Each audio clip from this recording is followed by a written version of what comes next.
अब नीचे जो किसान थे, जो खेत में काम करते थे, जो किसान डेली खेत में जाते थे अपना खेत को तामने के लिए, बैल के साथ उसको चलाने के लिए, सारे किसान अपने सारे हल को, सारे कोदाल को, सबको उठा करके रख दिए। क्यों? क्योंकि बादल ने ये तय किया था कि 10 साल बारिश नहीं होने देंगे। लेकिन उसमें से एक ऐसा किसान था जो डेली खेत में जाता था। डेली एक ऐसा किसान डेली खेत में जाता था अपने कोदाल के साथ, अपने हल के साथ, और वो कम मतलब अपने खेत में जो जंगल थे उसको साफ करता था, खेतों को साफ करता था, उसमें रहता था वो। तो एक बार बादल ने कहा कि ये बेवकूफ इंसान, मैंने तो तय किया है कि 10 साल बारिश होने नहीं देंगे, तो फिर तुम क्यों डेली आते हो और क्यों तुम यहाँ आकर के अपने खेतों में काम करते हो? तो किसान ने कहा कि अगर मैं दूसरे किसान की तरह अपने सारे सामान उठा करके रख दूं, अपने बैल को रख दूं, अपने कोदाल को रख दूं, तो कहीं ऐसा ना हो कि मैं खेत में काम करना भूल जाऊं, कहीं ऐसा ना हो कि मैं किसानी करना भूल जाऊं। तो जब ये बात बादल ने सुना तो वो सोचने लगा कि अगर मैं 10 साल बारिश ना करूंगा तो कहीं ऐसा ना हो कि मैं बरसना भूल जाऊं।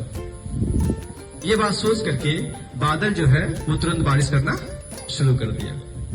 इसमें हमारे बहुत ऐसे बच्चे होंगे जो समर वेकेशन में अपने सारे किताब को, कॉपी को समेट करके बैग में बंद करके उस किसान की तरह उठा करके रख देंगे।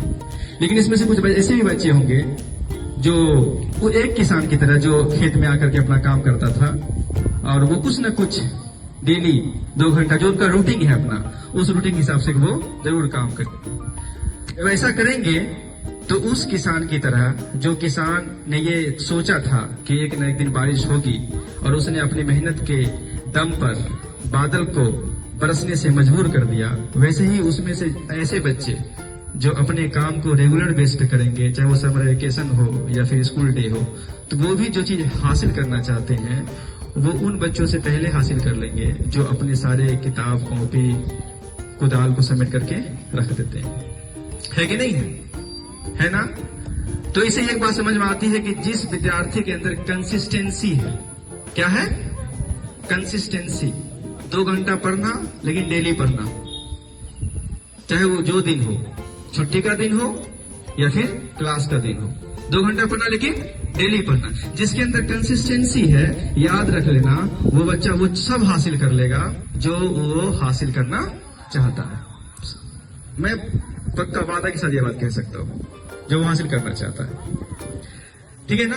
तो इस समर वेकेशन में कुछ काम करना है, जैसे कि आप सभी लोग कोशिश करोगे कि 2-3 दिन, 4 दिन, 5 दिन के लिए कहीं घूमने जाओगे, और उसमें जो सबसे आपका फेवरेट जगह है वो है आपके नानी का घर, है ना?